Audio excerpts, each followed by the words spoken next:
There's a little-known part of Hollywood that most people are not aware of, known as the audience test preview. The recently released book, Audienceology, reveals this for the first time. Our podcast series, Don't Kill the Messenger, brings this book to life, taking a peek behind the curtain.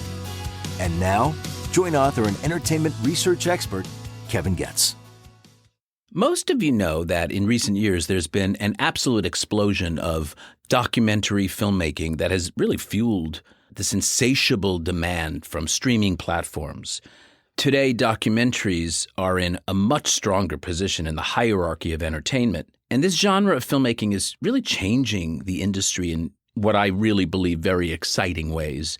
My guest today is Oscar and Emmy-nominated documentary director and producer Evgeny Afineevsky. His work includes Winter on Fire, Francesco, and Cries from Syria. With over 20 years of experience, Evgeny has become a leading voice in the documentary field with his commitment to sharing important stories that have a global impact. He's become a friend of mine, and I am so pleased and privileged to have him here today. Welcome, Evgeny. Hi, Kevin. Thank you for having me here. I have so much to talk to you about, but if ever there was a filmmaker with a purpose beyond entertainment, it is you. I know you have also directed and produced lighter fare, but let's start with the inspiration for your more serious work.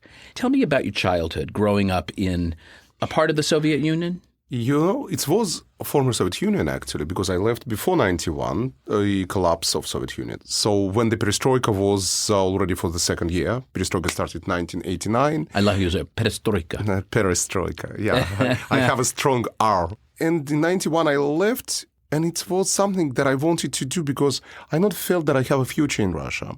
I was dreaming to be a filmmaker. You were, as a child.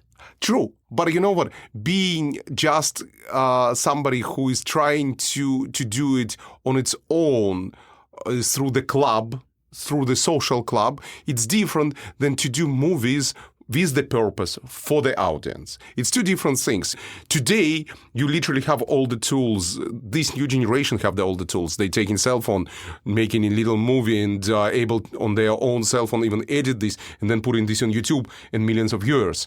TikTok became one of these platforms that allowed mini movies being seen by millions of people all over the world.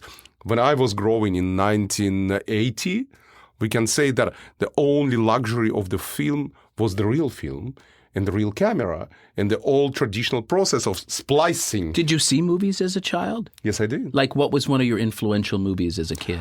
You know, if you're talking about Russia or if you're talking about specifically foreign movies? Whatever you saw as a child in Russia, would they have been Russian movies or would they have been? Yes, so I would saw they a have lot been of Russia. American movies? You know what? Yes. When I was in the school in 80s, I've been able to see like movies like Gone with the Wind. And it was a big hit in Russia. Yeah. And was that really meaningful for you?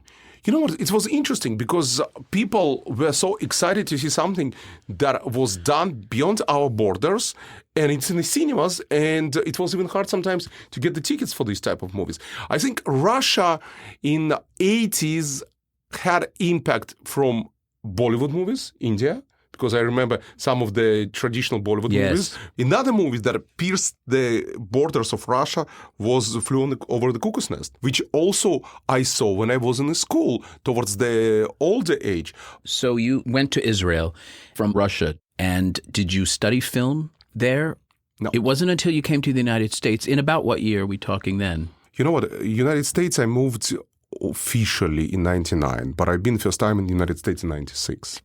Let's take a step back. In Israel, I was living in 90s, beginning of 90s, where the movies were also only film. Digital was just entering. And I was doing a lot of stage production. As a producer? Yeah. And whom I met, somebody whom you really know, somebody whom this industry know really good, specifically old generation. Topol? No. Somebody who... Arnon Milchan? No. Everybody remember GG, Gimel Gimel, and everybody remember Golden Globus. So I met Menahem. Oh, Menahem Golan. Oh, I love how you said Menahem Golan. Yeah, I met Menahem who... Well, my Hebrew name is Mordechai. Oh, so my Hebrew name is Gabriel, which I love. That's easier to pronounce than your Russian name, by the way. For sure. So I met Menahem in Israel, and I think it was exactly the period when he lost everything in 20th century. You remember the scandal? Hold on. I worked on his movies in the States in my early career. And we tested his movies, and I think the company went bankrupt. So let's go back into the literally 90s, where Crédit Lyonnais, the bank that was giving the loans to the entertainment industry, was found with the bribes, and all credit lines were basically cut. Oh, I remember which put it, yes, many companies, not only his, but 20th Century Fox, which he had by this time, put this in bankruptcy. And Menahem, leaving everything in the United States, losing the buildings on a wheelchair in San Vicente. If you remember, there's two buildings. Of course I remember. Did you see No, Menahem? I met Menahem in Israel when he came, and he did, first was the Sound of Music musical, and I met him there. And we started to work together. And then around 99, Menahem tells me, let's do a company together, let's start to do movies, because he knew that I wanted movies. I also did some TV stuff. And I come into Hollywood in 99 together with Menahem Golan. I started to produce, he was directing, and we did a couple of movies together. Wow. And then how did you go on your own? You know what? I will tell you. First year and second year, I realized that it's a quite expensive school. Some listeners who knows the history of Menahem and Yoram will understand what I mean. I'm thankful to Menahem to opening a lot of doors. Together with this, some doors have been closed for me because of my relationship with Menahem. And I deciding that I need to branch myself. I need to go out on my own. Yeah. Yes. And that's, we separated from our business relationship. It was 2000. But amicably. Yeah. We were still friends after that. And I took some scripts that he wrote, and we cleared rights, and I was planning to produce them and direct them. And he went his direction, and that's how I ended here and started to make my movies. And when did you make your first movie alone? And what was it? Believe it or not, it was a family comedy. What was it? What was the name? Oy vey, my son is gay. Oy vey, my son is gay with Leni Kazan? Leni Kazan, Sol Rubinek, Vincent Pastore, Bruce Vilanch, Carmen Electra. You raised the money for it? Yes, I did. How did you do that? You know what? I guess everyone raising the money different ways, but people love the script. I rewrote it, actually. At the beginning, I was planning to direct, and then some of my friends said, Evgeny, you see the perfect vision. You're writing this, so do it. And I actually went to a crash course at UCLA Extensions for directing, of which I directed Leni, I directed Sol. I think you tested the movie, didn't you? Yes, I did. I think we did it. Yeah. At the time. Yeah, it's a long time ago. But it was fun. Did it make any money? You know what? It's not, because I ended not Oy vey, my son is gay doesn't sound like a mass appeal movie. You know what? It was interesting because we finished this in 2008, 2009 with Barack Obama being president, with a lot of changes. Now, had you come out of the closet yet? You know what is funny? Or was that your coming out? You know what? Wait. Ha, Mom, I'm making a movie called Oy vey. Wait. No, for my your son family. is gay. That's how I came out. For my family, I came a long time ago. But it was interesting because I never, in my interviews, I basically mentioned my sexual orientation. And all of a sudden, Bruce Vilanch, and who I absolutely love that guy. I love him too. Bruce is a great guy, and he'll always show up. He's such a Do you know how I met Bruce? In 2003, I'm going to CBS, and it was, I think, last year of the Hollywood Squares. And I'm going to see Whoopi Goldberg, because I was planning to do some slapstick. And I'm coming there, and I'm meeting her, and I'm meeting Bruce. And then I'm receiving from Bruce email. It's finally nice to meet the perestroika in Hollywood. That was the email. That's great. We became friends. Bruce is amazing. Bruce helped me. So did that movie get your foot in the door? Because how do you go from Oy vey, my son is gay to the first big documentary you did, which was it Winter on Fire? Yeah. I had documentaries before also. What were the subject matters on those? First of all, when I was a kid in Russia, I did documentary on a club of the people who were creating small planes and flying them for the competition. Yeah. That was done when I was... a full length? No, it was a short. It was less than 40 minutes. But I did, between Oivey and Winter, I did doc. I did doc on kids, on divorced kids, because when I was, after Oivey, I had a period of time that I was looking what is next for me. And I met people who were helping me to raise money. And one of them were a lady that divorced and her kids were going through some divorce process. And I saw a high numbers of divorced parents with the kids. Sure. And that's made me to do a movie for the kids about divorce, from kids for kids. Because you know what? As a grown-ups, you have luxury. If you have some issues, you can always go hire a therapist and go. What about kids? Powerless. Correct. So I wanted to do something that will be from the kids who found their own ways to cope with the situation of the divorce, to share their experience. I venture to say that you probably were healing your own life in the process. True. It was one of the things because I was a product. And so I want to ask you about that. So you go from that to Winter on Fire. What moved you to make that movie? Documentaries clearly are tough. They're hard to make. They're hard to raise money for, and you did it. For me, docs much easier to do than the features. You know why? Feature, you need to have a great script. Then you need to find and raise money because you need to hire a talent. Then you need to have blah, blah, blah, blah. And it's not a 1 or 2 minutes. A great product, which we see in a scripted feature kind of world, needs not 1, not 2, much more, from 3.5, yes, but 5.5. You don't know what you're going to get. Is it sort of scripted out how you want it to go? Docs? Do you have, yes. No. Docs, you starting with one idea, you ending with another idea. What did you start with in Winter on Fire? One of my friends who was in Ukraine, he called me and he said, listen, something happening here. Come and let's... This is prior to... Give me the year. In 2013, Putin trying to create his Euro-Asian Union. Yanukovych is negotiating same time with European Union entry of Ukraine into European Union. And all over the sudden, Yanukovych starting to go towards the direction of Russia instead of European Union. And the protests erupted in Ukraine. One of my friends was there. We're talking about November. And literally a couple of days of the protest, I'm finding myself in Ukraine, in Kiev, and we're starting to film. So you set out to make this movie to document the protests and the unrest and what will be the toppling of the Ukrainian leader at that time. Listen, the protests ended with ousting him. He's fleeing to Russia in February, and the parliament recognizing him as no longer president and making new elections in May 2014. Now, Putin, who obviously losing control over Ukraine because his own person is gone, 2014, next year, because the protests and the whole events were 93 days, 3 months. So started the end of November, ended end of February, 3 months. And exactly annexation of Crimea was around 2021 of February 2014.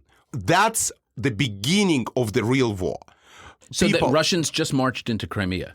Yes, but not in a way... And the Ukrainians never... Wait. It was done very specific way. They created referendum and they put the military as observers and people, peacekeepers, and they technically did annexation. So that's how annexation happens. All this you can see in really proper perspective in my new movie, Freedom on Fire, which we are just talking about. And Zelensky became, 5 years later, president elected in 2019. Because of his promise of what he actually did? Was that why he got elected? Remember, Zelensky also played a president in a TV series called The Servant of the People. And literally all the... He's a comedian, right? He's a great comedian. Believe it or not, I met Zelensky in 2016. One of my friends introduced us. In 2016, I was finishing my movie Cries from Syria, also in Ukraine, because I did all post-production of the movie for Cries from Syria, also in Ukraine.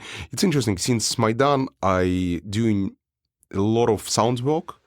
and we are in a great sound facility, but I'm doing a lot of sound work in Kiev in Ukraine. Oh, good. With my team, with whom I started to work in 2014 for The Winter on Fire. So I was there in 2016 and I was introduced to him. How did you get on? We've been introduced and we started to interact, and he was telling me his ideas. I was telling him that I want also to do something about Jewish stuff because we're both Jewish.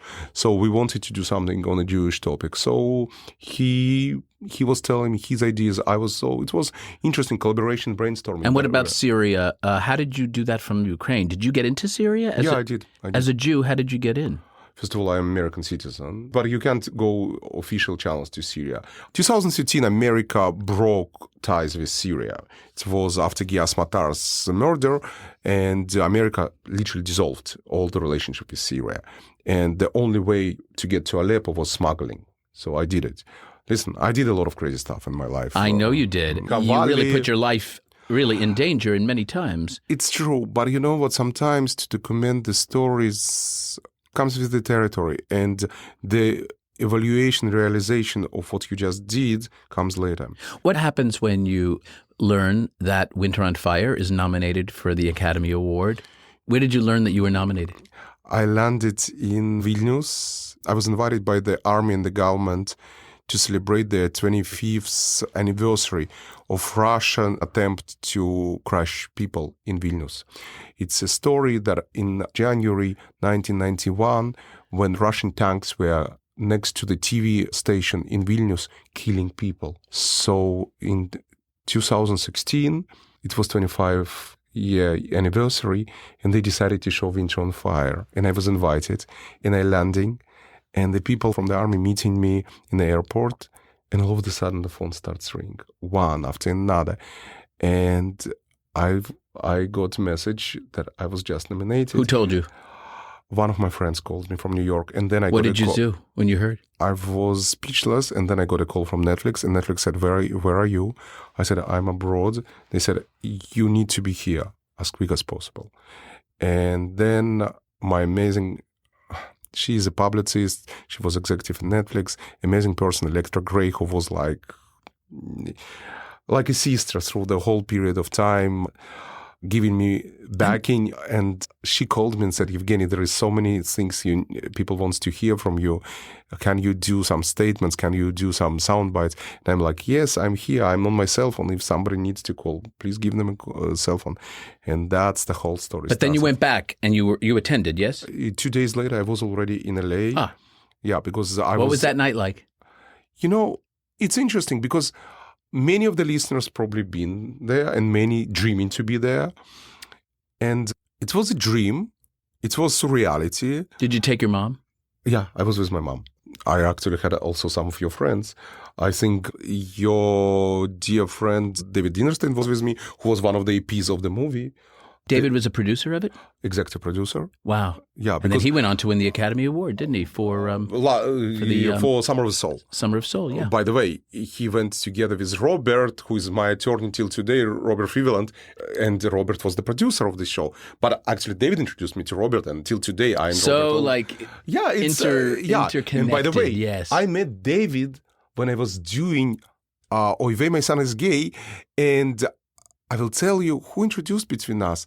If you remember a freestyle releasing company, Susan Jackson. Yeah, who is no longer with us. I know. Susan introduced me to David when David was just out of Paramount Classics, and he was ready to run the campaign for Oy My Son is Gay. That's why you did research, because David was involved in all these things in freestyle. That's right. So you see, here I'm connecting you the dots of the history. I love it. I love it. When we come back, we're going to take a little break. I want to hear about Francesco.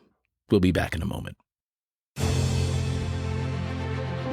Get a glimpse into a secret part of Hollywood that few are aware of and that filmmakers rarely talk about. In the new book, Audienceology by Kevin Goetz. Each chapter is filled with never-before-revealed inside stories and interviews from famous studio chiefs, directors, producers, and movie stars, bringing the art and science of audienceology into focus. Audienceology, how moviegoers shape the films we love. From Tiller Press at Simon & Schuster. Available now. We're back with Evgeny Afineevsky. One of my favorite things when I'm introducing my friend Evgeny to people is, he's best friends with the Pope. I mean, how many people can say that? Now, there's not many people that I would actually get on a plane to meet, go across the ocean. But of course, the Pope, Pope Francis, is one of them. And you did a documentary on his life, and I'd love to hear about how you became so close to him and what your relationship is like today. I think at the beginning of the conversation, you said that all my dogs, they're impactful. And they're all about impact. I thought you said my dogs. Oh, no. You have a beautiful dogs. I have only dogs, documentaries. But I will tell you something. I found with making my documentaries, like about kids, for kids, Winter on Fire, which impacted many places. Hong Kong, 2019, the whole revolution was inspired by Winter on Fire. Venezuela, Nicaragua, Brazil, Lebanon, beginning of Yellow Vest in France started with our documentary inspiration based on the Ukrainian revolution. I think for me, all my documentaries became AAA, advocacy, activism, action, call for action. And I think after Winter on Fire and Cries from Syria came out with quite a heavy post-trauma, PTSD and depression and nightmares, I was seeing from one side. You had nightmares and depression and post-traumatic... Listen, like every human, like every soldier who going into the war field and seeing things. Listen, if you will see... in your doc, there's a person who dies in front of you. Correct. But I also saw beheading by ISIS in Cries from Syria. You see only half of these things. Dear God. Yes. And listen, Aleppo was falling in front of me. So yes, it's a tough thing. So like every soldier, you have any PTSD and you trying to deal with this. But in the same time, as a filmmaker, you're seeing how important your job and how important what you do, because you become an inspiration to the people. Your stories become an inspiration. You're able to inspire people to do good things. So I was looking... Is that what drives you? I think, yes. I think that's what drew me last year back to the war. Because I not was planning to do anything in Ukraine. When always I was asked after Winter on Fire if I ever go back to Ukraine and do another movie, I said, no. I want other filmmakers in Ukraine do the stories about the war. Beautiful. But you know what? It's not happened. Realized last year that I need to go. You picked up the mantle, yeah. You lived in Israel, did your time in the military, and you came to LA and made these movies, and now you want to also apply, I want to change the world. Why the Pope? Why Francis? Okay. So I was seeing a lot of disasters around us growing, and at the same time, I saw hope to change things, from climate change to refugee, to migration because of Syria, to Middle East, to the social issues with the women empowerment that Hollywood was all trying to bring kind of up and empower women, give them more visibility in different aspects. Or, for example, sexual abuse, which I saw a lot in the church. And at the same time, the civil unions and the gay marriages and everything. I wanted to find a way how I can connect all these things together and find hope. And then somebody said to me, what about Pope Francis? And I said, what about him? Yes, he's the head of the church and the church have sexual abuse and all these things. And he said, no, just go and learn and see. And I'm taking a dive into, I love research, I love analyze. And I'm finding that it's all close to his heart. And he is caring about every person.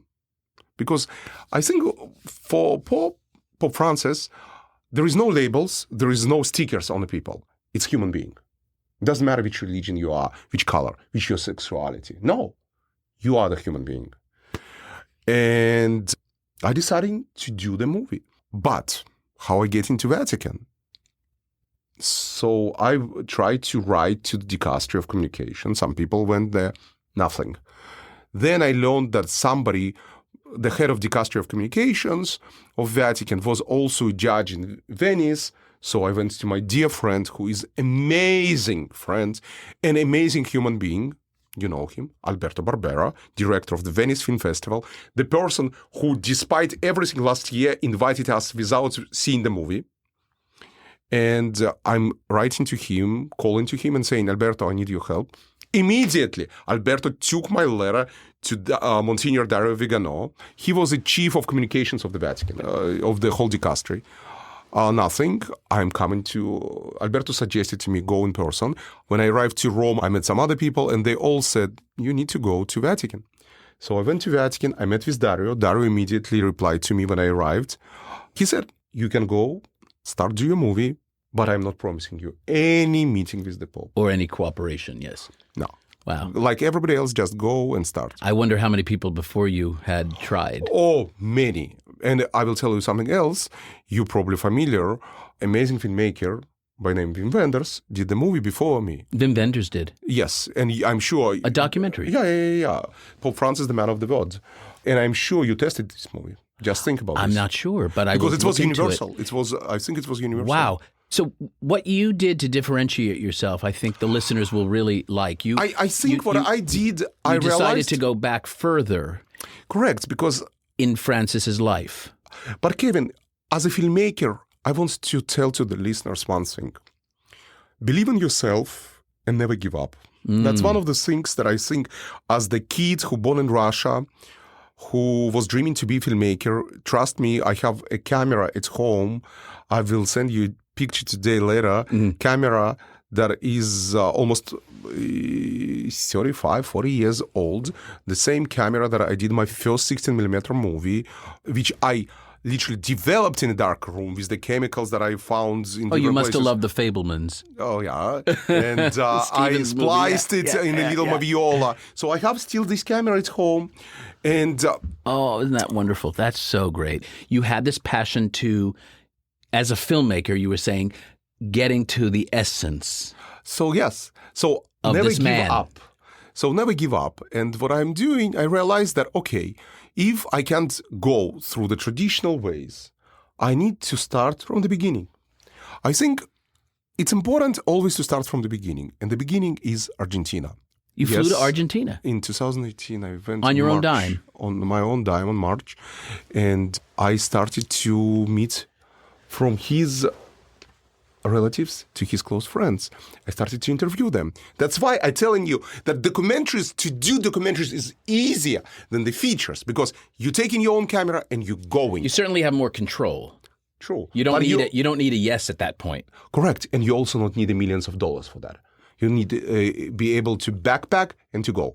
So I'm coming. I met a lot of his friends, and I even met a daughter of his former girlfriend, who passed away a couple of years ago, before my arrival to Argentina. So I really meeting a lot of interesting, fascinating people, and slowly learning about this person, whom I met wants to make a movie.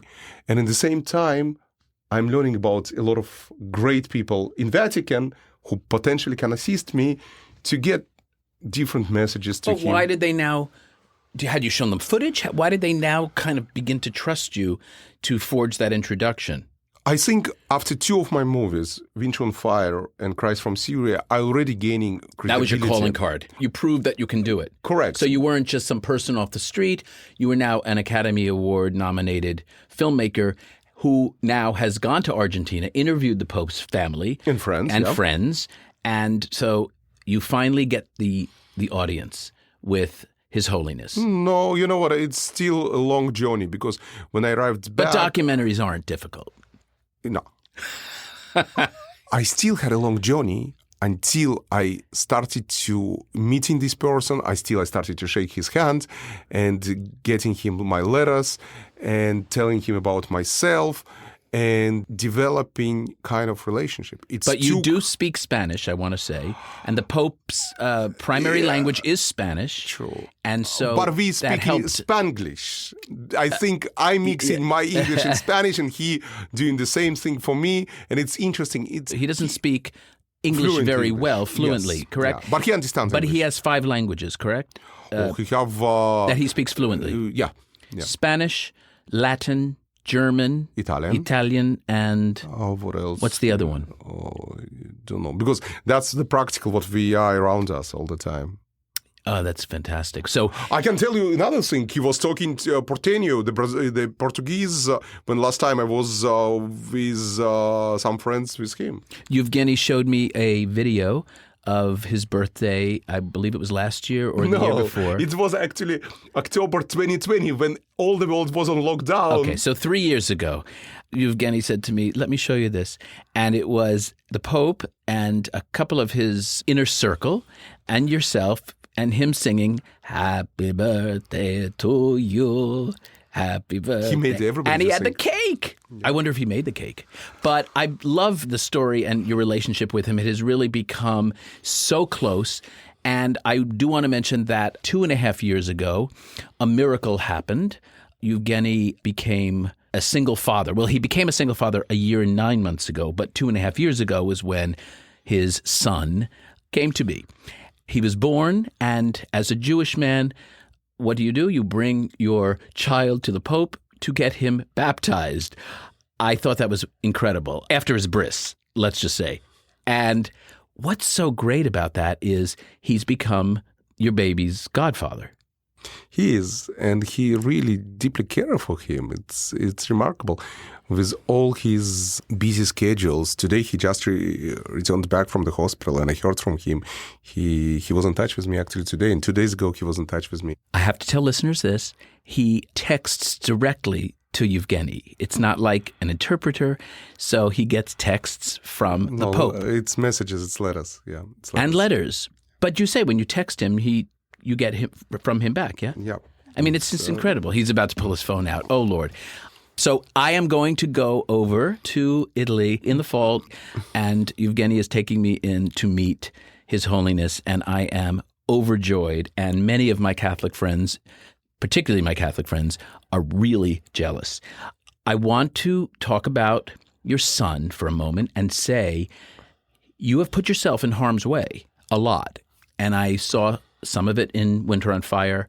You saw it also in a new one, Freedom on Fire. So do you now have a different perspective, now that you have a son, about what you're willing to put yourself through? I think last year when I was filming Freedom on Fire, the new basically companion piece to Winter on Fire about the whole Ukrainian invasion, I think it's made me to reevaluate a lot of things. When I was filming some of the interviews and I had little kids like my son around me and I was holding them, I saw how they're missing their male figure in their life. Because their fathers were either fighting on the front lines, or for some of them, their fathers were already in Russian captivity. And for me, I remember not one time, many times break down when I was leaving Ukraine after the filming period. It was tough because I was fine. You know what? You probably run on adrenaline while you are there.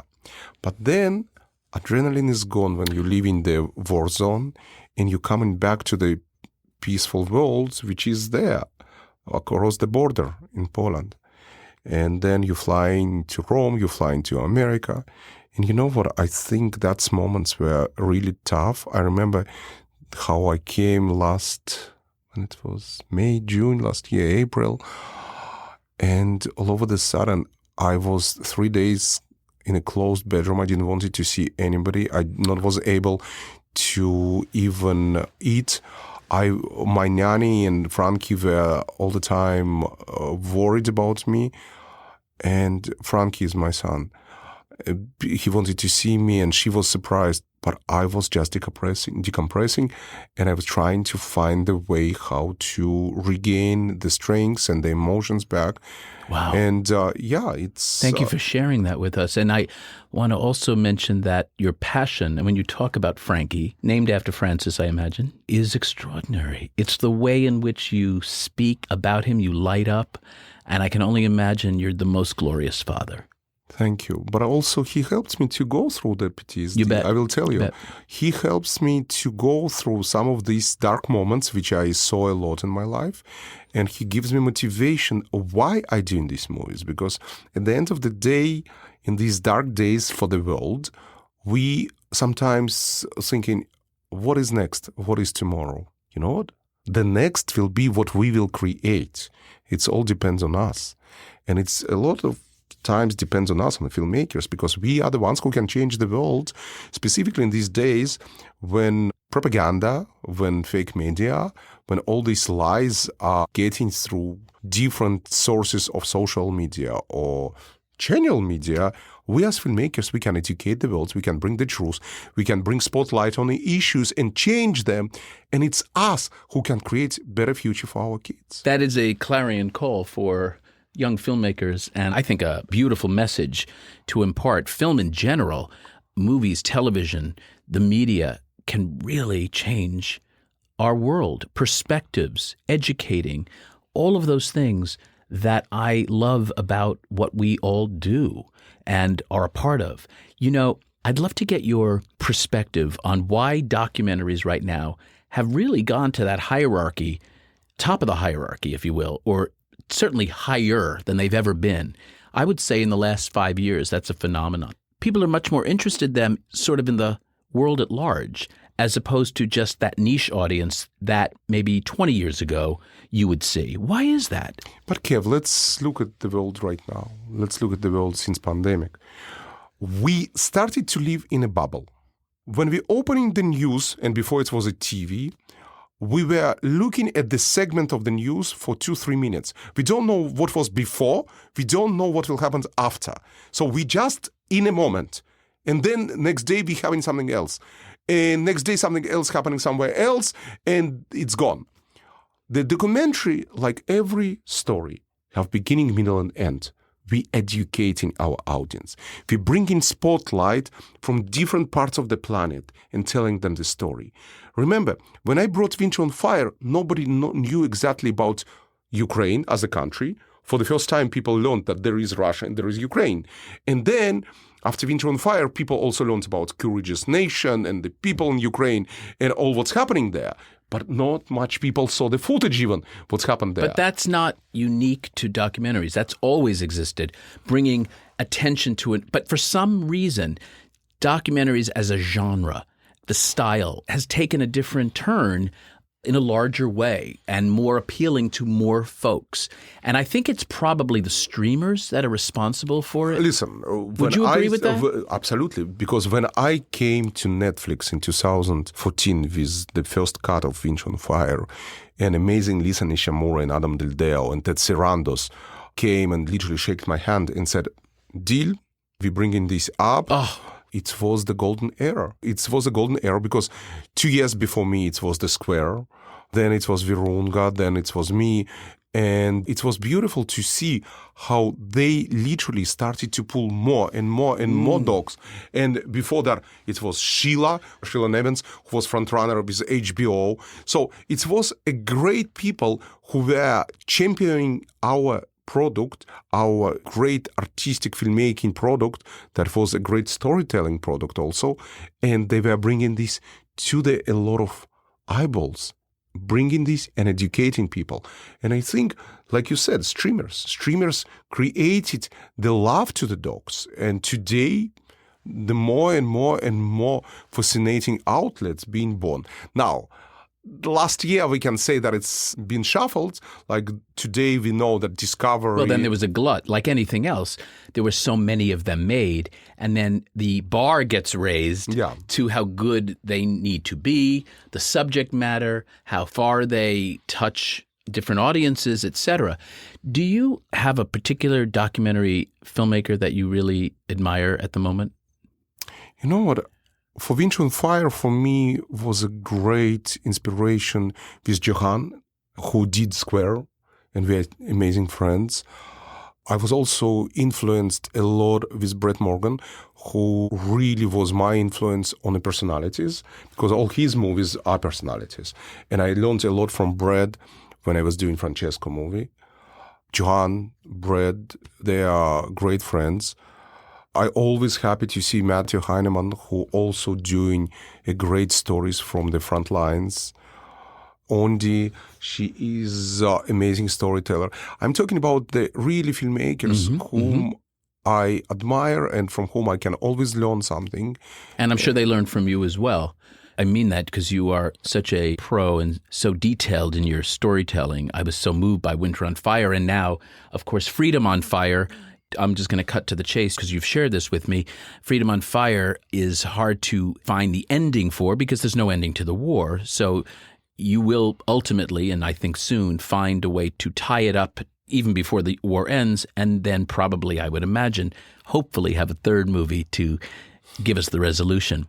But is there a particular other subject that's brewing inside Evgeny right now? Oh, there is a lot. Give me one that's really like, oh, I really want to tell the story of, or this thing really interests me. No, there is a couple of them that I'm right now thinking to do. One is about Ukrainian kids that have been abducted. That have been brought to Russia to be raised as Russian kids. That's just a heartbreaking story. And I also seeing how they've been used as a part of the propaganda.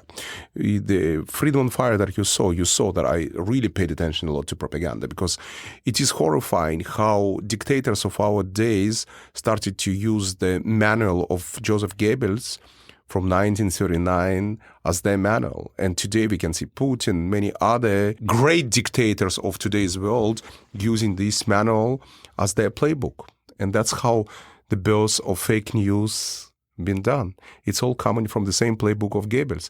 Take a lie big enough, repeat it over and over, how some of our leaders doing, and it becomes truth.